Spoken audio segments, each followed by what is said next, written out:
Toza Awa. Cette fois-ci, ce n'est pas pour vous présenter l'émission, mais c'est juste pour pleurer à ceux qui sont en train de pleurer. Et bien sûr, notre grand frère, notre ami, notre oncle, Papi Seke, qui a perdu sa femme. Donc Dieu avait donné, Dieu a repris. Que le nom de notre Seigneur Jésus-Christ soit élevé. Donc Toye Awa, c'est juste pour pleurer. Merci à tout le monde qui sont ici, délégation congolaise. Quant à nous, avec toute l'équipe, à travers cette émission, à travers cette chaîne, nous présentons aussi condoléances à la famille Oyo Pedre Basiliko Bungisa Oyazaki Amotuya Pona Bango Papi Seke Mta Pedre moi aussi délégation congolaise, délégation ya Mabor, délégation ya Kimbangu partout Londa Mobimba baye ko lela ser na bango baye ko lela ndongo na bango wiki bo samba. A paz do Senhor a todos. Que minha Zambia exala na bisobanso. Eu sou a irmã Dainazali Penzandeko. O marido da nossa irmã, a nossa querida, nós chamamos Dona Wicca. Eu lhe conheci em 2009. Como nós temos um pouco de tempo, parce que nous avons testemunhar sobre a vida dessa mulher. Bison família Mobali é uma graça que Deus nos deu viver o de ter esse tipo da mulher que nós temos. Nesse tempo que nós ficamos com ela, e nós temos muito testemunho. Uma mulher que tinha um coração grande, que amava muito o seu marido, que amava muito a família. Hoje ela nos deixou a sua família, deixou o seu marido, deixou tudo, e deixou a sua filha. Mas tem uma coisa que ela está levando em paz. Nossa querida Dona Wicca. Merci. Ela é essa mulher que eu vi quando viviam ali na verdade, aí do lado do Tamariz. Todos nós estávamos juntos. Ela era uma mulher. Era exemplar. Eu quando lhe vi pela primeira vez, eu quero me chamar mana. Eu quero que seja minha mana, porque eu sou irmã mais velha do mundo. Quando viu o Papi, disse Yaya, você é Yaya Papi, também é minha mana. Eu disse, te acolho em nome do Senhor Jesus. Eu te acolho porque tu és minha irmã. Bem amado, se eu vi aqui na ilha, é através desta mulher que está aqui no caixão. Quando ela me veio, ela gritava para mim: ah, minha mana, venha na minha casa. Mana, vem em casa, vamos conversar. Venha beber alguma coisa, mano. Mana, possa em oração. Esta mulher, aos dormiu, está me doendo. Se estou a ver o seu marido aqui, para fazer dor. Se eu estou a ver assim, quente a Bibi, está me doendo muito. Ela tem testemunhos.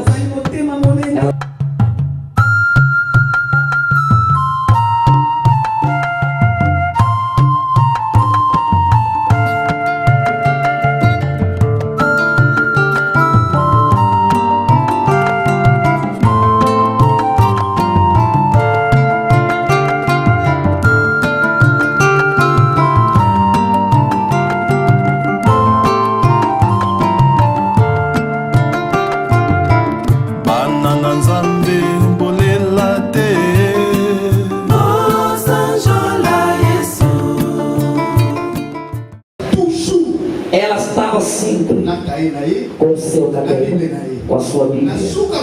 No fim do culto, ela vinha. Pai, você falou isso. Falasse desse problema. Não compreendi bem. Eu voltava a explicar nela. Era uma crente que cada vez, ao lado de outras pessoas, foi a tipo. Mas eu senti que ela tem um desejo, um zelo de aprender. De aprender a palavra de Deus. Até que fim. Começamos a semear. Ele disse vaidade sobre vaidade. Alobi vanité et sa vanité. Falou de alegria Alobi ne sukona tene sengo. neste mundo. Na mukili oyo. Mas esta manhã, Mais na tongo alelo. eu estou meditando Nazo méditer. quando Paulo diz, Salomão diz, Dans Salomon Zoloa. melhor é o dia da morte de alguém que o dia do seu nascimento. Ezama na momingi kutu mukolo mutakufa kaka mukolo ya Eu fui botamaka. perguntar a Salomão como assim? Na tuni Salomon aboye ndenge nini? Se o dia da morte a pessoa tem tristeza, Soni mukolo batukufa bandila a mawa. pessoa fica chocada. Batu bazalaka choqué. Como que você está nos falando que o dia da morte é melhor que no dia do nascimento? Ndeko zo balebiso ke mukolo kuveleki malamu ke mukolo mutabotamaka. Queridos irmãos, E komolingami no mesmo contexto, na contexte moko wana. o homem sábio começa a responder a essas perguntas. L'homme sage a manié pour répondre à ma question de Soholi. Segundo Salomão, Selon Salomon, ele diz: à l'Obiboui, os homens sábios Batu ya Boanya, são aqueles que vão na casa de luto. et ça va pas que na Mexica matin des ali. My God. Mon Dieu. Enquanto que o nosso mundo, Mais zoka arbre na mokili. as pessoas ficam alegres quando estão aí na festa. Batu basepela la gamine zoka zoka na ba fête. Mas para Salomão, Mais pour la Salomon, os homens sábios Batu bazana Boanya, são aqueles que pagam o preço para sacrificar tudo e ir aonde tem outro. mais ça va pas pour ya capri parce que fait nyonso ba que ne sike de bezali. Alguém está comigo aqui? Donc moi ça na awa. Queridos irmãos, Ne komolingami. Salomão diz: Salomon lobi. melhor ir à casa onde tem luto Malamu zoka ne sika matin des ali. que vai na Et festa. OK ne na fête. Queridos irmãos, Ne komolingami.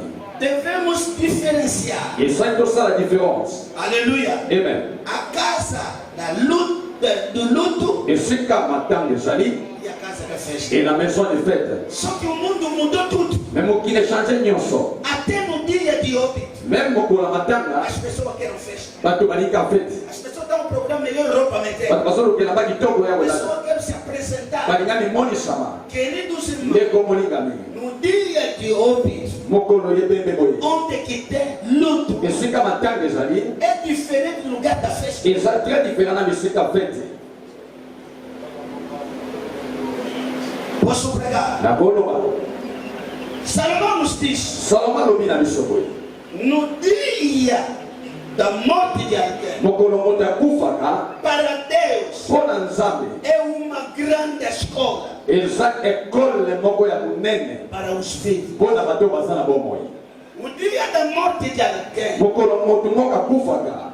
a Bíblia diz: Bible soloba. os vivos Bato basana bomoi. terão uma grande oportunidade Bato basana ba besoin une grande opportunité. para refletir. Po bango mai ba kozana mabanzo bakanisha.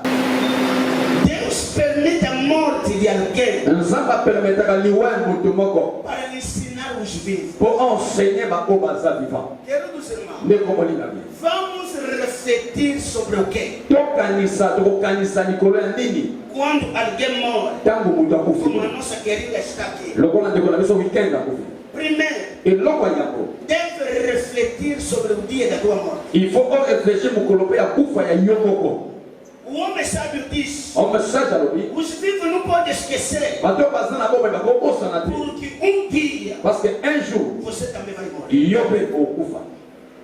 A morte, queridos irmãos, Liwa de komolinga bi. acaba com a nossa vaidade. Ilongolaka lolendo na biso na nsongo. Acaba. Esilisaka nsongo na biso. A morte Liwa acaba com os nossos projetos. esilisaka baprojet na biso. A morte Liwa acaba com o nosso orgulho. esilisaka lolendo na biso. A morte, Liwa aqui Salomão está falando da morte física. awa salamazo bati na liwa oyo ya nzoto. Só que muitas pessoas não sabem. Nzoka nde bato ebele bayebi te. Temos três tipos de morte. Toza na lolenga baliwa misato. Temos Temos a morte espiritual. tozana liwa ya molimo, Temos a morte física. tozana liwa oyo ya nzoto, E a morte eterna. et nous avons la mort éternelle. Refletir. Kokanisa Como é que será o teu dia da morte física? ndenge nini ekozala mokolo na yo ya liwa na yo physique. Será onde? Ekozala wapi? Será quando? Ekozala comment? Aleluia. Amen. Como é que isso vai acontecer? Ekosalamaka mpe ndenge nini? Em que circunstâncias eza na circonstance nini que vai acontecer? oyo liwa na yo ekosalamaka. Só que a morte é um mistério. nzoka liwa eza mystérieux. Conhecemos as datas de nascimento, toyebaka badate tobotamaka, mas ninguém conhece o dia da sua morte. me toyebaka badate ya liwa na biso te. Deve refletir Essaye de réfléchir. o dia da minha morte. Le jour de ma mort, Como que vai ser? ekozala mpe ndenge nini? Que Deus nos ajude. Nzambe asunga biso. Irmãos e irmãs, você que está aqui, ndeko na ngai yo oza awa, você não será eterno. yo kozala éternel Essa te. terra não te pertence. mabelo eza ya yo te. O que Salomão quer nos explicar? o salomo alingi explike O biso, homem é peregrino na terra, moto aza pelerin na mabele, estrangeiro. aza étranger, Estamos de viagem. toza en voyage. Conhecer a Deus ou não, koyeba nzambe to te, você vai deixar este mundo. yo kokotika mokili oyo.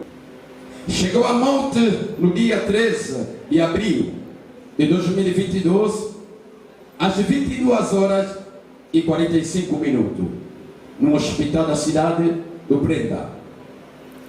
O sábio Salomão diz no livro de Eclesiastes, capítulo 8, versículo 8: ninguém controla o vento como não domina o próprio espírito, tampouco o tempo dele sobre o dia da sua morte.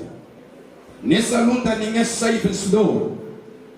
Ela chega demais e sempre chegou.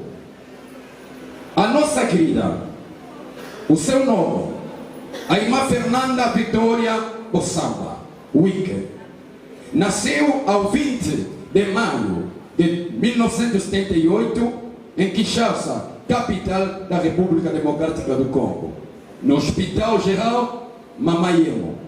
Filha de Cornel Bossamba e de Germana Antec. Nasceu numa família de 10 elementos, no qual a nossa irmã de fundo ocupava a quarta posição da família. Dado acadêmico, porque ela estudou. Em 1984 até 1991, iniciou com os seus estudos primários em Kinshasa, capital, RDC, numa escola católica. Em 1992 e 1998 foi matriculado no Instituto Malula, onde concluiu ensino médio com a excelência. Em 1998 a 2001, por favor, ingressou no Instituto Superior Sopromata, de onde recebeu com sucesso o diploma de Management e Marketing. Em 2002, ela decidiu de regressar para sua terra natal, a terra dos seus antepassados, aonde que ele conhece o homem da sua vida, o seu marido, o irmão, o Papiseque, pelo qual teve uma única filha, Kétia, que ela deixa com 15 anos de idade. O percurso da vida cristã da nossa irmã, porque acompanhamos o pastor a dizer, em 1996, em Kinshasa, deu a sua vida a Jesus na igreja Nzambe Malamu, em Kinshasa, RC. Em 1998, serviu Deus no Ministério Combate Espiritual em Kinshasa, fazia parte da promoção Joel. Em 2004, em Angola, ela vai continuando a servir Deus, amante da palavra, amante de Deus, no mesmo ministério, o combate espiritual. Mas essa vez, na turma de M11. A experiência do trabalho, porque ela trabalhou também. Em 2012, ela trabalhava como vendedora ambulante no antigo mercado Roque Santeiros. Você conhece o que aconteceu? E mais tarde, abriu o seu próprio empreendimento. Um restaurante no mercado de congolense. Meus queridos, amigos, colegas familiares, irmãos da igreja, para acabar, para nós, É uma hora profundamente triste evocar aqui, neste lugar, a perda de uma pessoa tão especial. Weekend, que a sua alma descanse em paz, graças a Deus. Weekend com a soeur, Weekend com a minha irmã, femme de prière. era uma mulher de oração. E azaki mutu bale kobanga nzambe. Era alguém que temia mesmo a Deus. De toute façon tosolola na ye. De toda maneira, conversando com ela, Nazo poser ma question. eu fazia questões Na kotala ba ami ba camarade nazo tambola na bango. de ver amigos que andavam com eles. Azaki na esprit ya compassion. Tinha um espírito de compaixão. Alors que ya faut comprendre pour na bango. Ele disse, mano, temos que orar por Deus. Donc il faut que dal na bango. Temos que amá-los. Na te a bango. Temos que lhes pregar Pour que ba pe na isso. para virem também a Jesus. E azaki femme moko social. Ela é uma mulher social. Kanga kanga te. Ela não era uma mulher rancorosa. Pe ko solo na esse koyo. Conversa com ela agora. A reagir. Ela vai reagir. Après moment. Depois do momento, vai ligar. Na ligne ici. Eu vou lhe perdoar. Si tozo solola bila ya. Estamos a conversar e dizer, mano, C'est ça que l'esprit azaki na. esse é o espírito que ela tinha. Et na ebi que sala li ya malamu. Eu sei que as suas boas obras lhe seguirão. Et que son âme repose en paix. Que a sua alma descanse em paz. Amém. Essa é a palavra. Nós chamamos para levantar. É a família, faz favor.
déjà bravo.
Simba kondenge nini Walamba na wesala oyo minganga bako kite Ozobondela yo Yesu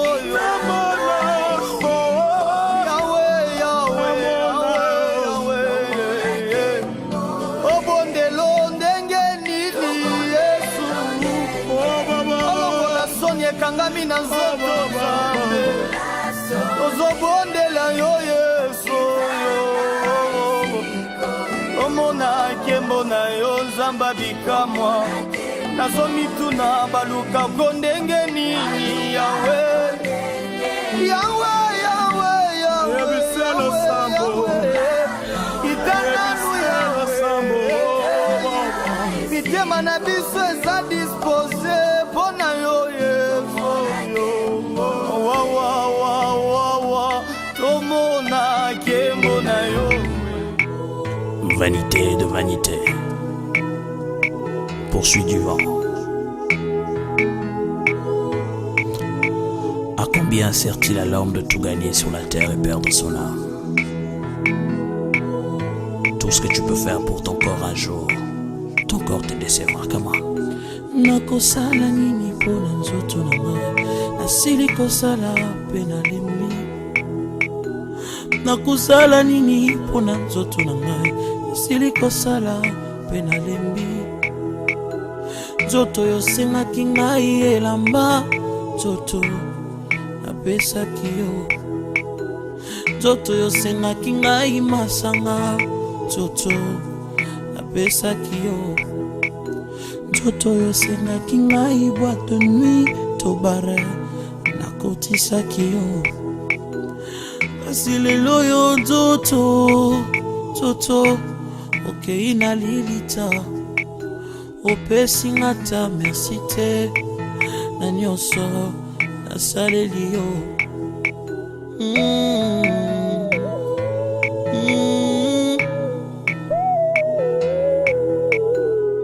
Nzoto na ngai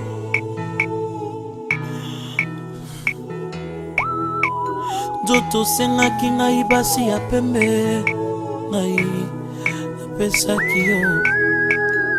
osengaki ngai ya mwindu ya mokuse ya molai napesaki yo posa ya nzoto osengaki ngai nzoto asalelaki yo asilelo yo nzoto okei na lilita opesi nga ta merci te na nyonso nasaleli yo nzoto na ngai nzoto na ngai nzoto na ngai nzoto sengaki ngai diamba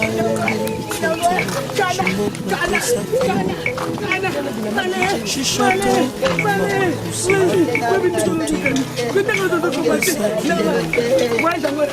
motoka ndenge na ndenge ya shere nzoto apesaki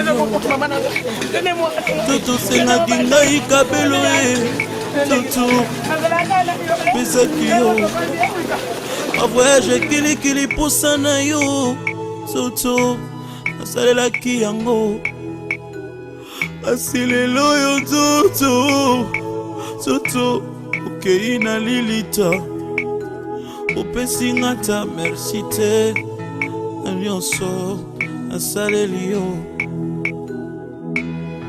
nzoto na nga nzoto oyokisi nga soni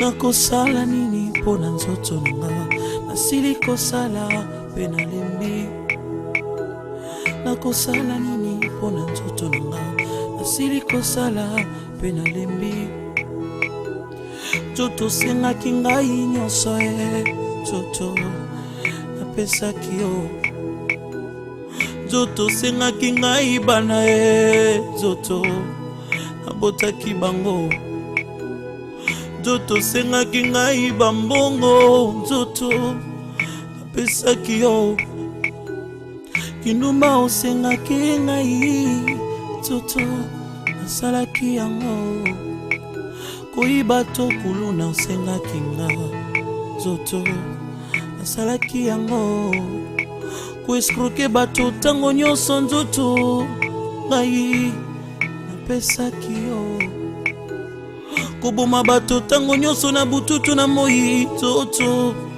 asalaki yango asilelo yo nzoto kei na lilita pesi nga ta merci te na nyonso asaleli yo nzoto na nga nzoto oyokisi nga soni nzoto na ngai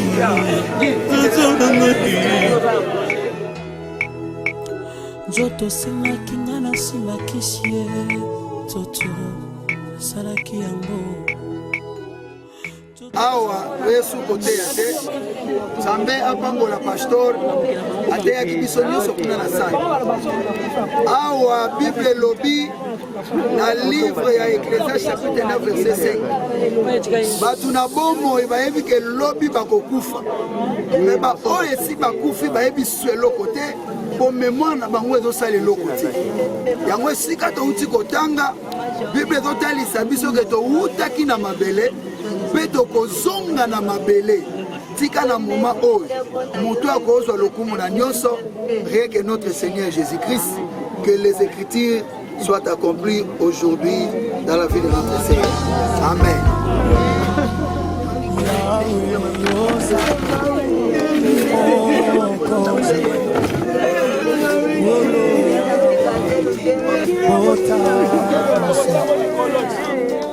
Yofanina nalikolo nakiti yabu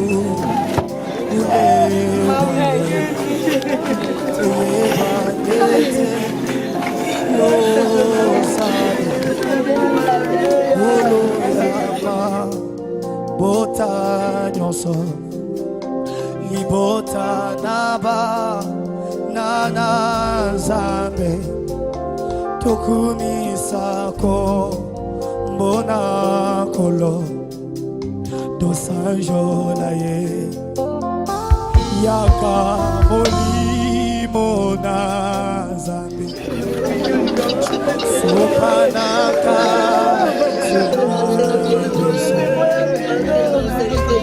isaba etonako Yesu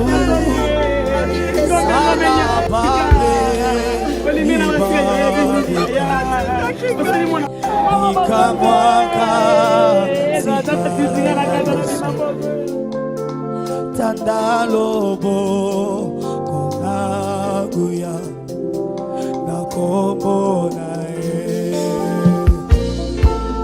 Nabe Lema Ayo Nabe Lema Ayo Nabe Lema Ayo Zabe Naga Imbana Bele Manayo Bele Manayo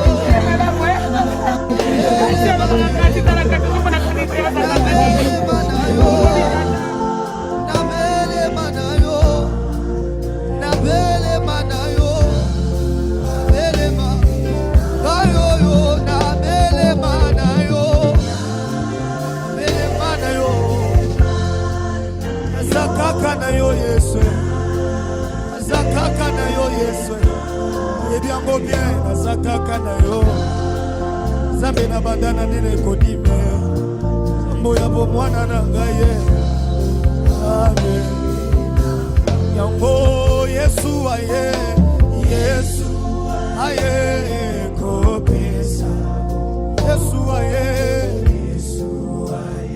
Eh bien, toujours na matanga donc ndenge programme na biso continuer naza pena artiste Mavi Negro. Bon dia. Bon dia, si. Boni Mavi Negro. Ouais, très bien, merci, très bien, vraiment. Yo po yo le la rana ba bazo le la ndenge bibelobi.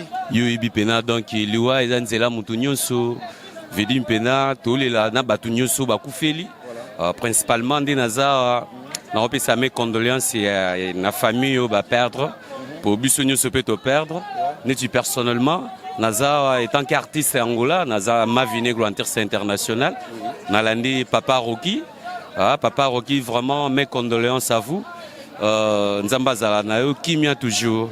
Et pour la famille biologique, na toujours que Nzambe Muto a Pesara, Nzambe Pe Mutazoaka. Balobi dans Nyoso Bible c'est le baron déjà. Ndenge passer à Taote Abisso, do Zanzela Mutu Nyoso.